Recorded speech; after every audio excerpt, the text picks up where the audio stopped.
Hi everyone, I'm here with my new video. In previous video, we will study about glass transition temperature in low molecular weight compounds. In this video, we will study glass transition temperature and state of aggregation in polymeric compounds. Note what are polymeric compounds in which polymer chains are present. Now, as the temperature is increased, long chain molecule में पाए जाने वाले जो chain segments होते हैं वो first mobilise करते हैं, यानी कि अपनी ही पोजीशन पे मूव करते हैं, देन होल मॉलिक्यूल मूव करता है.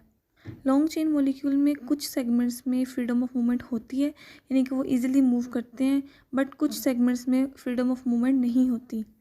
Molecule as a whole do not move although some of its segment do. कुछ सेगमेंट के मॉलिक्यूल जो होते हैं वो टोटली मूव कर जाते हैं और कुछ जो है वो ओनली सेगमेंट मूव करता है. Now we will study that what is segmental motion. The localized mobility of segment is called segmental motion. इसका मतलब है कि किसी एक खास सेगमेंट की मोशन सेगमेंटल मोशन कहलाती है, यानी कि कोई भी एक मॉलिक्यूल में से कोई भी सेगमेंट अगर मूव करता है और वो दूसरे मॉलिक्यूल के साथ जाकर अटैच होता है, ऐसी मोशन को हम लोग कहते हैं सेगमेंटल मोशन. सेगमेंटल मोशन को एक एग्जाम्पल के साथ हम लोग अंडरस्टैंड करते हैं. सपोज एक ऑडिटोरियम हॉल में कुछ लोग बैठे हुए हैं and they watch some movie or some other things. As they are fixed on their seats, they only move their hand feet, and while watching movie they do not stand and go to other sides. It means they only move their hand feet or they only stand up. They do not whole move to other side. In long chain molecule of segmental motion, only a segment of molecule move apart. Like in this diagram, we will see that from a whole molecule, only a segment will break and it will attach to other side of the molecule. Now at this stage, we have to differentiate between two types of motion within a polymeric material. The first motion in which the localized mobility of a segment, it means only a segment molecule will move. This motion is called segmental motion, and when the total molecules will move out, this motion is called molecular motion. In molecular motion, the total mobility of a molecule as a whole move apart. Means to say जो whole molecule है वो move करेगा, कोई भी segment individually move नहीं करेगा. Now we will study what is the types of Brownian motion.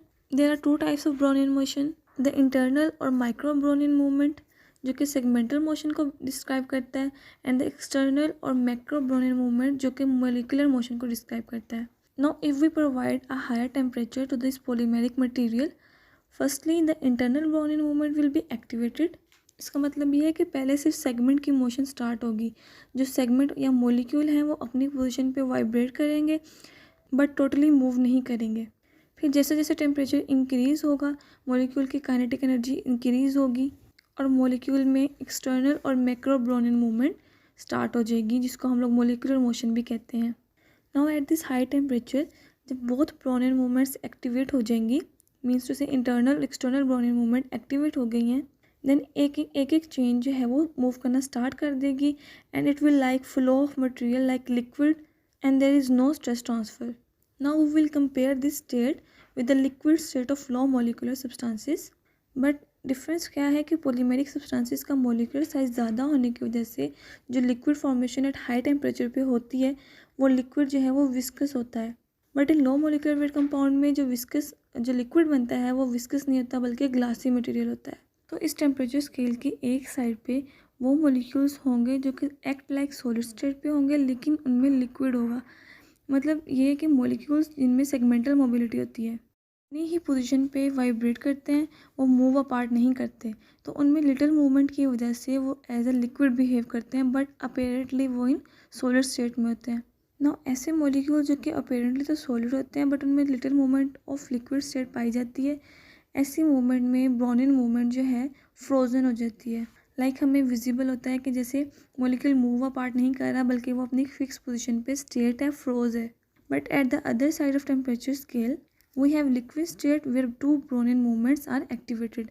Like liquid state में दोनों Brownian movement जो है वो activate हो जाती हैं because molecule wholly और totally जो है वो move करना start कर देता है. Now the question arises that in between these states which intermediate state is found or which intermediate range is present.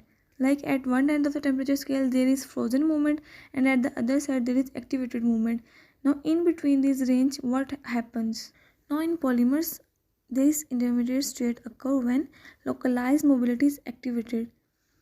अब वो लोकल सेगमेंट जिसमें मोबिलिटी एक्टिवेट है उस स्टेट को बोलेंगे लिक्विड स्टेट, बट वो मॉलिक्यूल जिसमें मोबिलिटी फॉरबिडन है यानी कि वहाँ पे मॉलिक्यूल मूव नहीं कर रहा उस स्टेट को बोलेंगे solid state. And combination of both liquid and solid state is called rubbery state.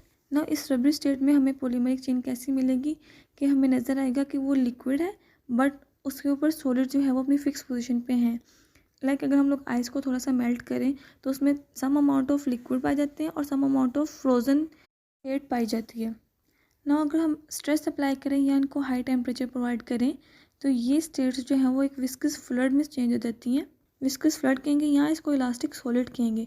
मतलब इसमें डिस्टर्बेंस हो जाती है इनके मॉलिक्यूल्स की मोशन की और ये एक ऐसी कंडीशन में चल जाता है जिसको हम लोग विस्को इलास्टिक डिफॉर्मेशन कहते हैं. All about polymeric compounds and state of aggregation. If you like my video then please subscribe my channel. Allah Hafiz.